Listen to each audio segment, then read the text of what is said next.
एक मित्र ने लिखा है कि विवाह से पूर्व सेक्स कितना उचित है और कितना अनुचित है।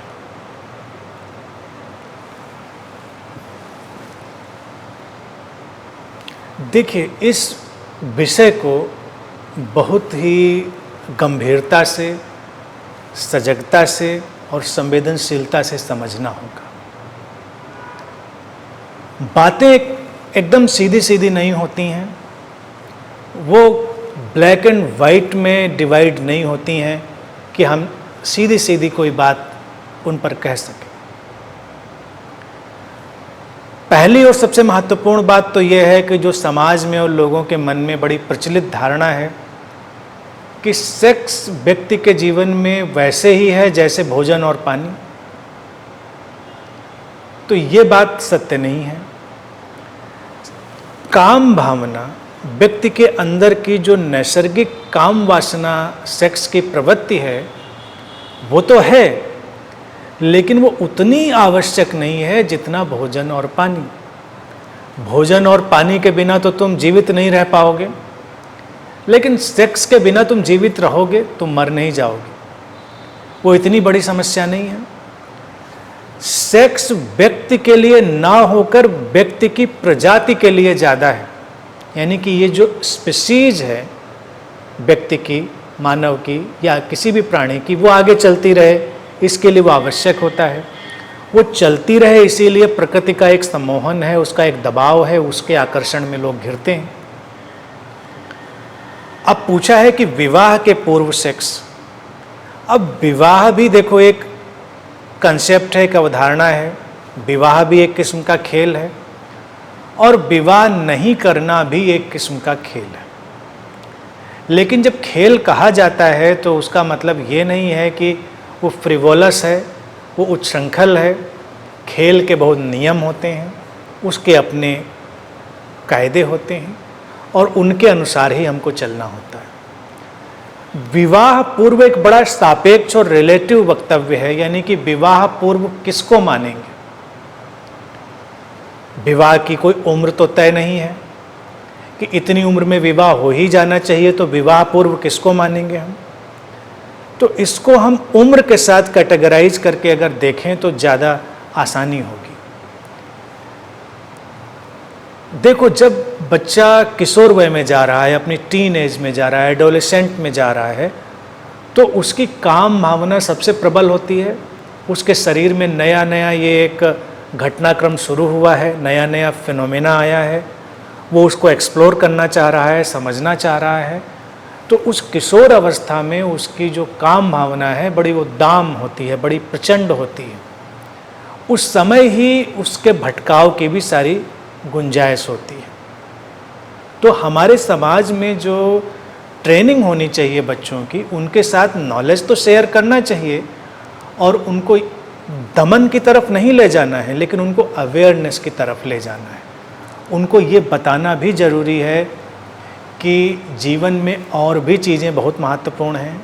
उनकी पढ़ाई लिखाई महत्वपूर्ण है, उनका कैरियर महत्वपूर्ण है, उन पर ध्यान ज़्यादा दें और उनके जीवन में जो भी क्रिएटिविटी है, सृजनात्मकता है, जो उनके अंदर क्वालिटी है तमाम तरह की, उस पर ज़्यादा ध्यान दें। तो जब उधर फोकस अपना ले जाएंगे तो जीवन की ऊर्जा शिफ्ट होगी और उनकी जो काम भावना है वो डाइवर्ट होगी, या कहें ट्रांसफॉर्म होगी, या कहें चैनलाइज होगी।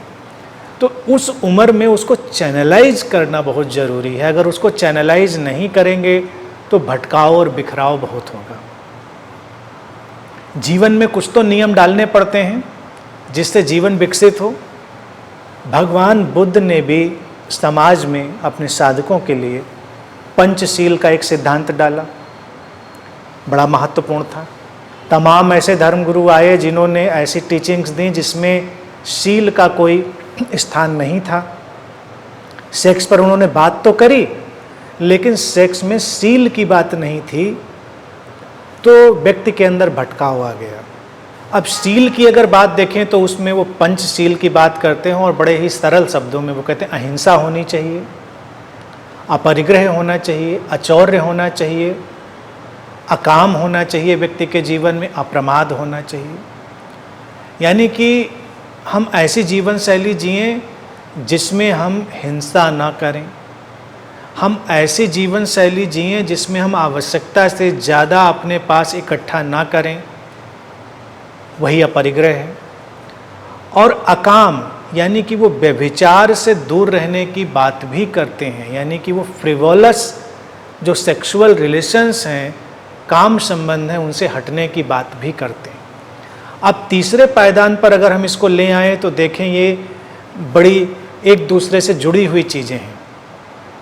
अहिंसा में जाएंगे तो धीरे धीरे हमारे अंदर एक सेंसिटिविटी डेवलप होगी, और संवेदनशीलता यानी सेंसिटिविटी डेवलप होगी तो अहिंसा पैदा होगी। अहिंसा पैदा होगी तो जो सेक्सुअलिटी है, जो काम भावना है, वो सृजनात्मकता की ओर ले जाएगी, वो एक दूसरे के ऊपर आक्रमण की तरह नहीं पैदा होगी। ये परिवार में शुरू से ही शिक्षा होनी चाहिए कि लोग एक दूसरे का सम्मान करें। इसीलिए जो काम भावना है उसमें अनजाने में एक किस्म की हिंसा प्रवेश कर जाती है, एक किस्म की सूक्ष्म हिंसा प्रवेश कर जाती है। और परिग्रह की वृत्ति यानी कि जो पॉजेसिवनेस है वो वस्तुओं पर क्या व्यक्ति के ऊपर भी हावी हो जाती है। इसलिए जिससे हम काम भावना से जुड़ते हैं उस व्यक्ति को पकड़ के रखना चाहते हैं, उस पर पॉजेसिव हो जाते हैं, वो परिग्रह पैदा हो जाता है। और फिर चाहे वो अचौर्य की बात हो या अप्रमाद की बात हो, यानी कि अप्रमाद है किसी भी तरह के आलस्य या नशे से दूर रहना, तो हमारे संबंध, हमारी कामुकता भी हमको एक किस्म का नशा दे देती है। इन सब बातों को बड़े सरल ढंग से समझें। कहने का तात्पर्य ये है कि कुछ नियम जीवन में डालें जो जीवन को विकसित करने वाले हों।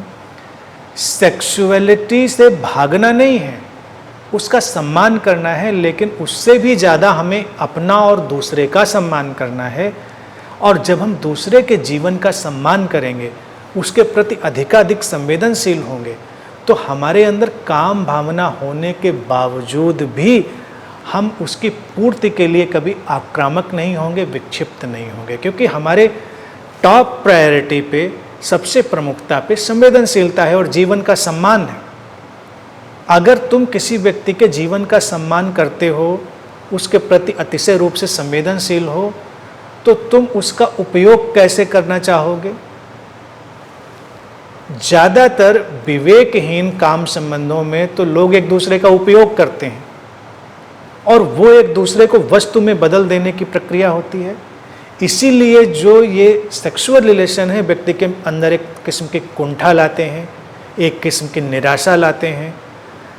वो जो बायोलॉजिकल प्लेजर है वो उनको मिलता है, लेकिन जो मानसिक और भावनात्मक रूप से चीज़ें हैं वो उनको निराश करती हैं, कुंठित करती हैं, कई तरह से पीड़ित करती हैं। क्योंकि जब लोग एक दूसरे का अपने सुख के लिए उपयोग करेंगे तो ये हिंसा होगी और एक दूसरे का अपमान होगा। तो परिवारों में बचपन से ही बच्चों को एक दूसरे के प्रति संवेदनशील होने की और एक दूसरे का सम्मान करने की जब शिक्षा हम देंगे तो वो धीरे धीरे ये बातें भी समझ लेंगे। वो उनके जीवन के विकास के लिए बहुत अनिवार्य होगा। फिर पूछा है विवाह से पूर्व, अगर हम किशोर अवस्था की बात से आगे जाएं तो जब उम्र ज़्यादा हो रही है, विवाह की उम्र भी आजकल आगे जा रही है, तो वहाँ पर काम संबंध घट सकते हैं, इससे इनकार नहीं किया जा सकता।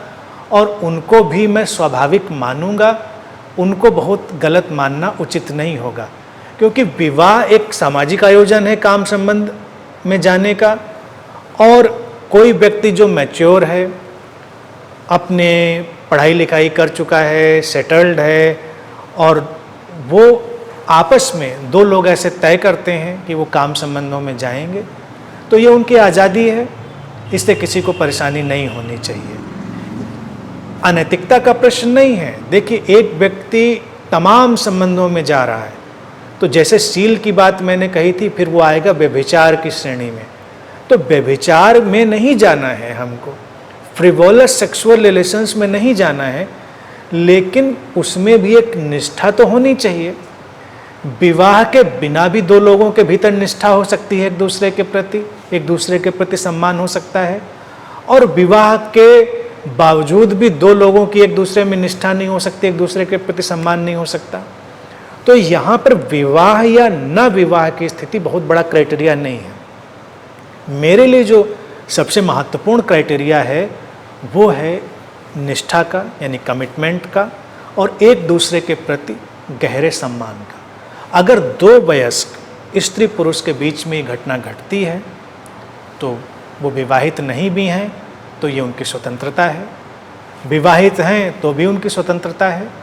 विवाहित होने के बावजूद भी ये बात ध्यान में रखनी है सबको कि हमको सेक्सुअल फ्रीडम नहीं मिल गई है एक दूसरे के साथ, वहाँ भी हमें एक दूसरे के सम्मान के साथ एक दूसरे की अनुमति लेनी चाहिए, लेनी होगी, नहीं तो ये भी सामाजिक भटकाव का एक रास्ता है और हिंसा का रास्ता है। डोमेस्टिक वायलेंस इस पर खड़ा हुआ है पूरा का पूरा। विवाह सेक्स का कोई लाइसेंस नहीं है।